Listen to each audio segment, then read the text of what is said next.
Welcome to Fresh Bread with Raymond McCulloch. Raymond is the former editor of Irish Christian magazine Bread, and with his wife Jerry directs Kingdom Come Trust, based in Northern Ireland.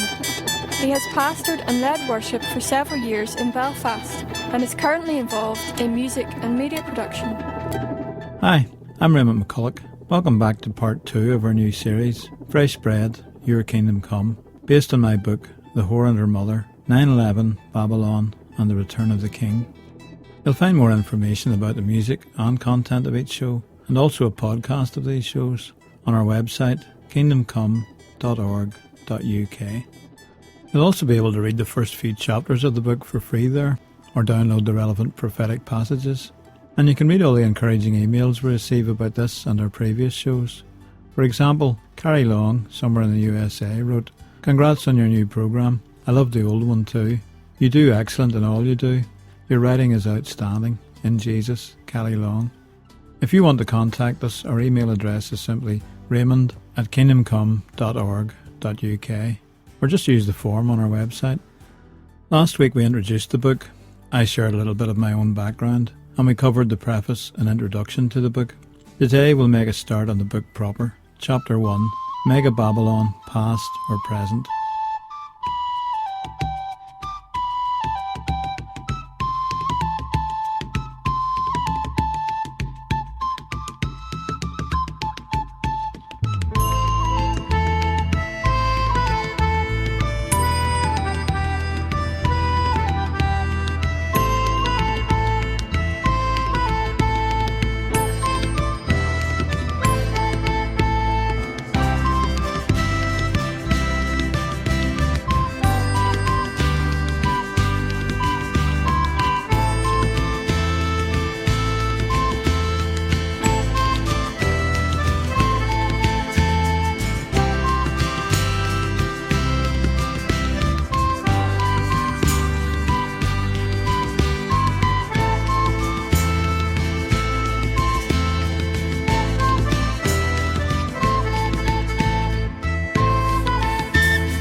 That was Brian Boru's March from a band called Slemish from here in Belfast.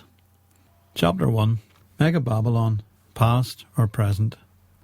I've made it a point on a number of occasions in the past to study in depth the prophecies concerning the end times. These were written down by Hebrew prophets, and naturally many of their prophecies relate to the people and nation of Israel. But many also refer to events of international impact and importance. Events that will affect many nations beyond Israel, and some that will affect every human being on earth. In the fellowship group my wife and I were leading at that time, September 2001, the events of 9/11 brought a desire from many for information on the last days. What did the Bible say about these events? And what else did it have to say that was relevant to us here and now? In response to this hunger for understanding, we had to turn once again to a study of these prophecies. A few years later, I was asked to consider producing a series of talks for a local radio station and returned to this subject again. Now, in the book of the Revelation, there are 2 whole chapters devoted to a description of a city and nation, which the author John describes as Mega Babylon, or Babylon the Great, also as the great prostitute. In the original Greek, this phrase was written in capital letters. Strangely enough, today we have adopted the Greek word mega into everyday English usage. We talk about megabucks, megacities, etc.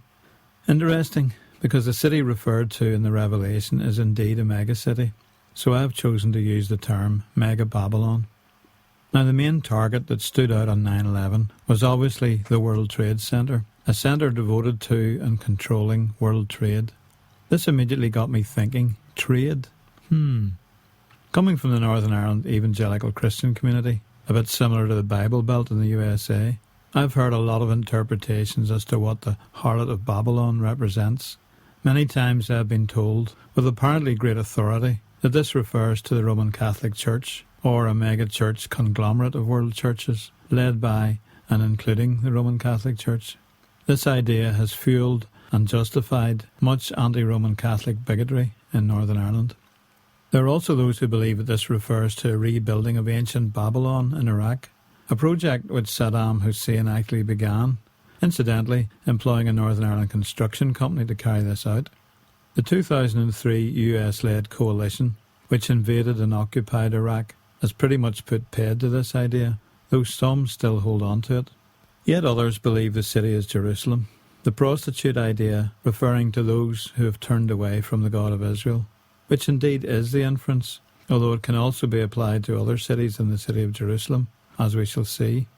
When we return to a study of these things, following the events of 9/11, the main thing that stood out in my mind about Mega Babylon, as described in the Revelation, was that Babylon was all about trade.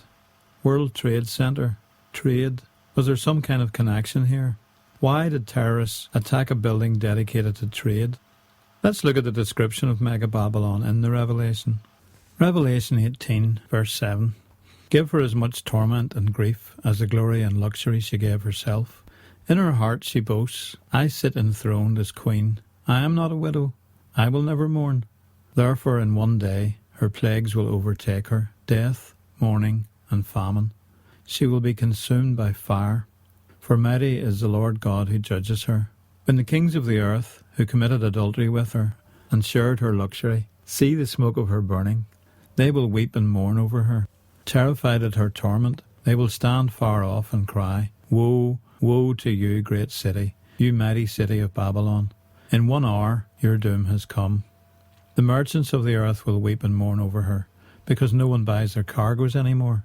Cargoes of gold, silver, precious stones and pearls, fine linen, purple, silk and scarlet cloth, every sort of citron wood, and articles of every kind made of ivory, costly wood, bronze, iron, and marble, cargoes of cinnamon and spice, of incense, myrrh, and frankincense, of wine and olive oil, of fine flour and wheat, cattle and sheep, horses and carriages, and bodies and souls of men.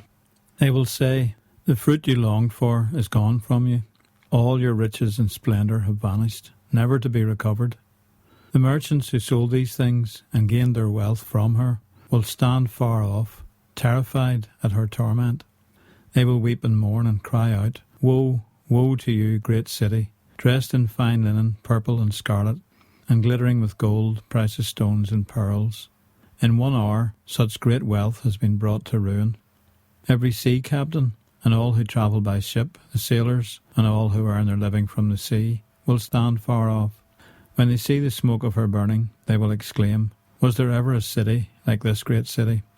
They will throw dust on their heads, and with weeping and mourning cry out, Woe, woe to you, great city, where all who had ships on the sea became rich through her wealth. In 1 hour she has been brought to ruin.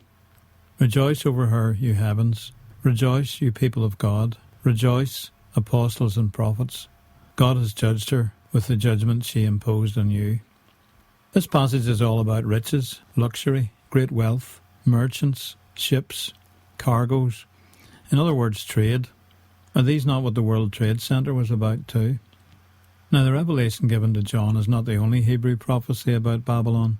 A number of prophets in the Tanakh, Old Testament, also described the destruction of Babylon. Of course, when these were written, ancient Babylon was the only world superpower. But the problem is that none of these prophecies, with the exception of some of those of Daniel, has yet been fulfilled. The prophet Daniel gave the famous interpretation of the writing on the wall.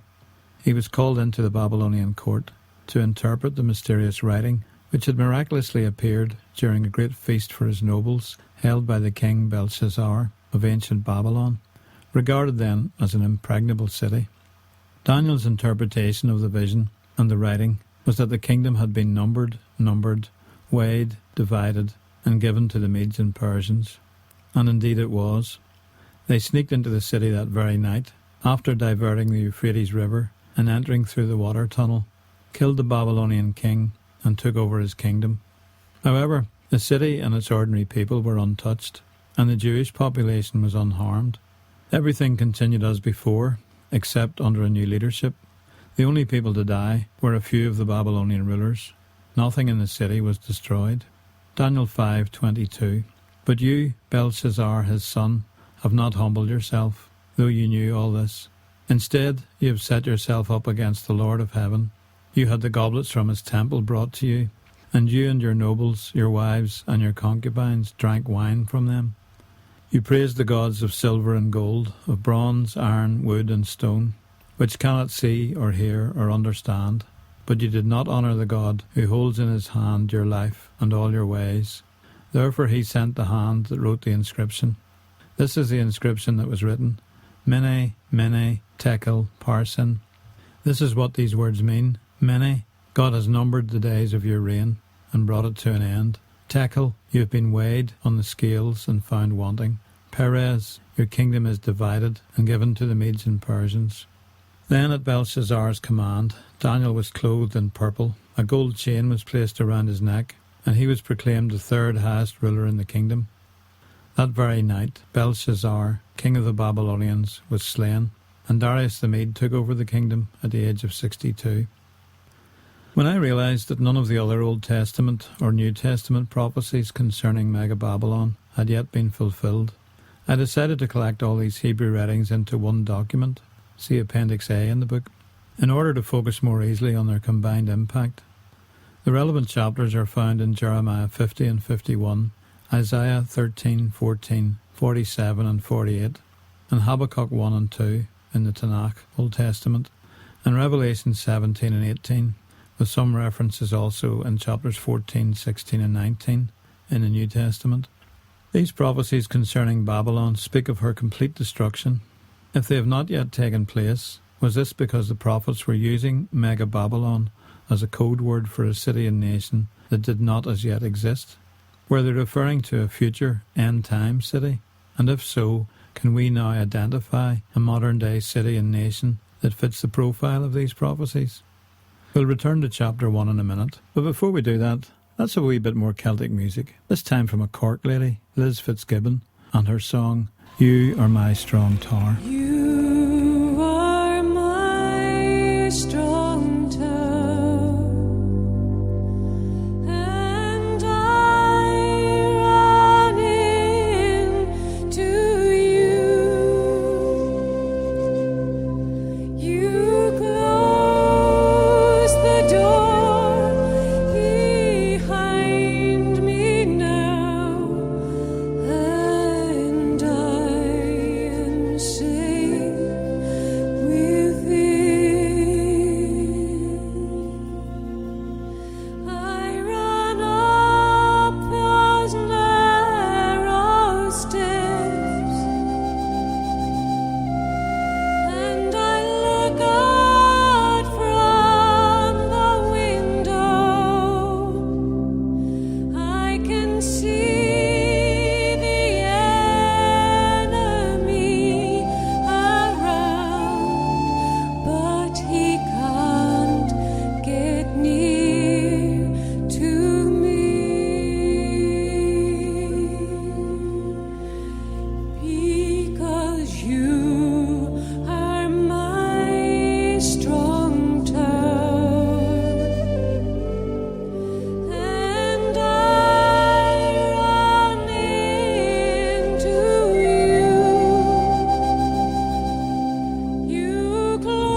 Why do I not believe that these prophecies have already been fulfilled, as many scholars and students of prophecy do believe? Firstly, the prophecies refer to the fall of Babylon as occurring in one day, even in 1 hour. Jeremiah 51:8, Babylon will suddenly fall and be broken. Wail over her, get balm for her pain, perhaps she can be healed. We would have healed Babylon, but she cannot be healed. Let us leave her, and each go to his own land, for her judgment reaches to the skies, it rises as high as the heavens. Isaiah 47, verse 8. Now then, listen, you lover of pleasure, lounging in your security and saying to yourself, I am, and there is none besides me. I will never be a widow or suffer the loss of children. Both of these will overtake you in a moment, on a single day, loss of children and widowhood. They will come upon you in full measure, in spite of your many sorceries and all your potent spells. You have trusted in your wickedness and have said, no one sees me. Your wisdom and knowledge mislead you when you say to yourself, I am, and there is none besides me. Disaster will come upon you, and you will not know how to conjure it away. A calamity will fall upon you that you cannot ward off with a ransom. A catastrophe you cannot foresee will suddenly come upon you. Revelation 18, verse 7. Give her as much torture and grief as the glory and luxury she gave herself. In her heart she boasts, I sit as queen, I am not a widow, and I will never mourn. Therefore in one day her plagues will overtake her, death, mourning, and famine. She will be consumed by fire, for mighty is the Lord God who judges her. When the kings of the earth who committed adultery with her and share her luxury see the smoke of her burning, they will weep and mourn over her, terrified at her torment. They will stand far off and cry, Woe, woe, O great city, O Babylon, city of power, in 1 hour your doom has come. The merchants who sold these things and gained their wealth from her will stand far off, terrified at her torment. They will weep and mourn and cry out, Woe, woe, O great city, dressed in fine linen, purple and scarlet, and glittering with gold, precious stones and pearls. In 1 hour such great wealth has been brought to ruin. Every sea captain and all who travel by ship, the sailors and all who earn their living from the sea, will stand far off. When they see the smoke of her burning, they will exclaim, Was there ever a city like this great city? They will throw dust on their heads, and with weeping and mourning cry out, Woe, woe, O great city, where all who had ships on the sea became rich through her wealth. In 1 hour she has been brought to ruin. Ancient Babylon was overcome in 1 hour. The Medes and Persians, unable to defeat her defences by frontal attack, slipped men into the city, and Babylon was overcome from within. However, the city was not destroyed, as the above prophecies state. Only the Babylonian rulers were killed. The Jews, held captive in Babylon, had no need to flee. Indeed, they continued to live in peace and security under their new Medo-Persian masters, and later under the Greeks and briefly the Romans. The book of Daniel continues on, referring now to the new Medo-Persian kings, as if nothing much had happened. No great catastrophe, no destruction took place, and no burning by fire, simply a change of government. In 539 BCE, Babylon became part of the Medo-Persian Empire, and the city carried on with life much as before. The prophecies of Jeremiah, Isaiah and John stated that Babylon would be completely destroyed, but ancient Babylon continued to exist, gradually dwindling in power and influence until about 1000 CE, by which time the city seems to have completely disappeared from history. Many modern historians even doubted that it had ever existed, until a German archaeologist, Robert Koldewey, rediscovered its ruins in 1899. Babylon was not destroyed in 1 day, or in 1 hour, in 539 BCE. Secondly, in the prophecies of Jeremiah, Isaiah and John, there are many warnings to the Jewish people to flee from Babylon. Jeremiah 50 verse 8, Flee out of Babylon, leave the land of the Babylonians, and be like the goats that lead the flock. Verse 28, Listen to the fugitives and refugees from Babylon, declaring in Zion how the Lord our God has taken vengeance for his temple. Jeremiah 51 verse 6, Flee from Babylon, run for your lives. Do not be destroyed because of her sins. It is time for the Lord's vengeance. He will repay her what she deserves. And verse 45, Come out of her, my people. Run for your lives. Run from the fierce anger of the Lord. Isaiah 14 verses 1 to 4, The Lord will have compassion on Jacob. Once again he will choose Israel and will settle them in their own land. foreigners will join them and unite with the descendants of Jacob. Nations will take them and bring them to their own place, and the house of Israel will possess the nations as men servants and maidservants in the Lord's land. They will make captives of their captors and rule over their oppressors.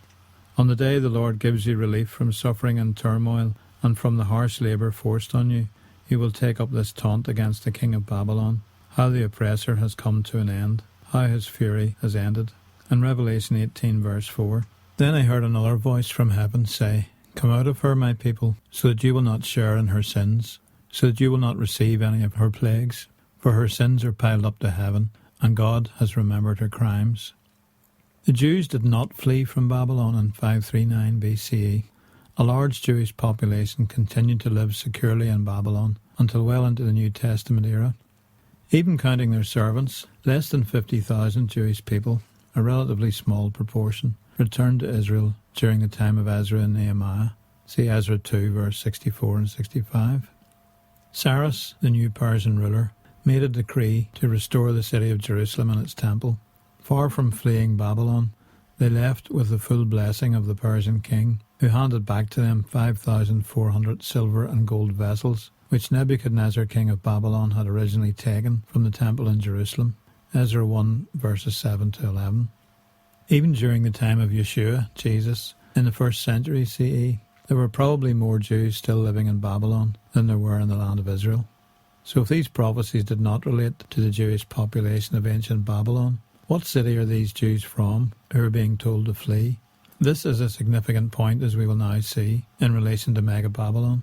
My conclusion is that these prophets were using Babylon, the great world empire ruling at that time, and having a majority of the then existing Jewish population living under its rule, as a type of a future city and nation, also having a large Jewish population, but which also fits the other criteria described in their prophecies. Habakkuk, another Hebrew prophet who spoke about Babylon, states in Habakkuk 2 verse 2, Then the Lord replied, Write down the revelation and make it plain on tablets, so that a herald may run with it, for the revelation awaits an appointed time. It speaks of the end, and will not prove false. Though it linger, wait for it. It will certainly come and will not delay. See, the enemy is puffed up. His desires are not upright, but the righteous person will live by his faithfulness. Indeed, wine betrays him. He is arrogant and never at rest, because he is as greedy as the grave, and like death is never satisfied. He gathers to himself all the nations, and takes captive all the peoples. Finally, a significant proportion of the writings about Mega Babylon are contained in the Revelation, which was given to the Apostle John, imprisoned on the Isle of Patmos by Yeshua. He received this revelation many years after the death of Yeshua. At this time, the city of Babylon was simply a provincial town in Mesopotamia, albeit with a considerable Jewish population. The dominant power by then, of course, was that of the Roman Empire. Those who learned and studied the Revelation would naturally interpret it in the light of the ruling beast empire of their time, that of Rome. This interpretation has continued to be accepted down through the centuries, after the Reformation, being applied by most Protestants to the Roman Catholic Church. As no other world empire was in existence at that time, this was perhaps understandable. Today, however, things are very different. Rome has no temporal power any more than any other European nation, and despite many predictions to the contrary, the Roman Catholic Church really only has any strong spiritual influence over its own members, and that too has been declining in recent years. The Revelation chapter 17 verse 5 refers to Mega Babylon as a mystery. Does this mean it is a code word?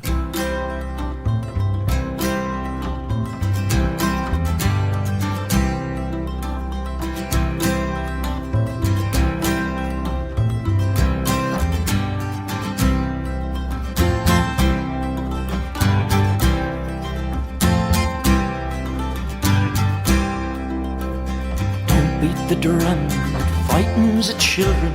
Don't sing your songs about winning and losing. Sit down beside me, the green fields are bleeding. Sing me the music of healing. Sing me a song of a lover returning. The darker the night, the sooner the morning. Bring me the news of a new day at dawning. Sing me the music of healing. Ah, the heart so wonder, stronger than the guns of thunder. Even when we're torn asunder, love will come again. Sometimes the truth's like a hen in a cornfield. You know that it's there, you never can catch it. All you can do is follow its footsteps, sing me the music of healing. Who would have thought I'd feel so contented to learn I was wrong after all of my rambles? I've learned to be hard, I've learned how to tremble, sing me the music of healing. Ah, the heart's so wonder, stronger than the guns of thunder. Even when we're torn asunder, love will come again.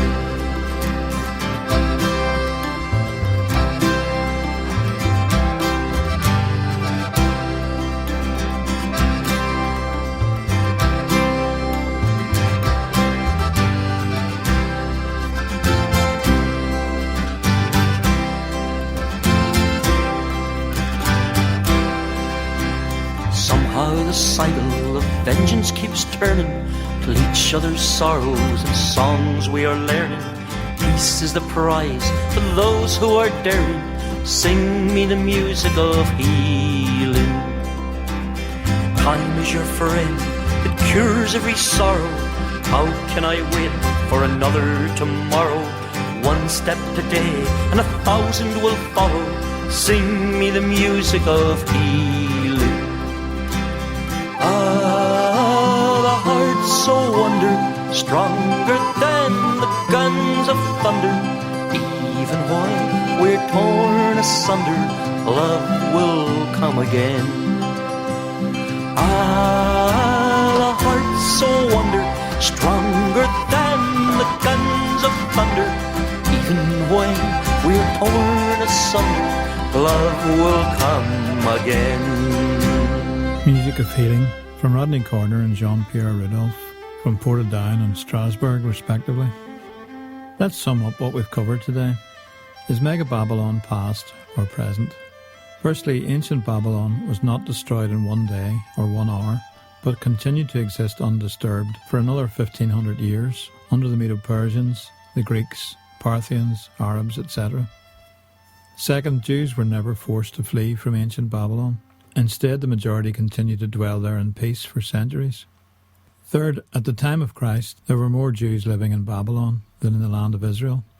And finally, the Apostle John wrote the Revelation many years after the death of Yeshua, so he could not have been referring to a Babylon, which by then was only a provincial town in Mesopotamia. So it seems clear from this that these prophets were referring to a nation still to be in existence at the end times, i.e. one that exists right now. Join us again next week for Chapter 2, A Present-Day World System. Slán agus Banagia. Bye and God bless. This series is produced by Precious Oil Productions for Kingdom Come Trust. For more information about the series, Bible notes and recordings of previous talks, check out our website at www.kingdomcome.org.uk or write to PO Box 200, Belfast, Northern Ireland, BT 23 7TZ.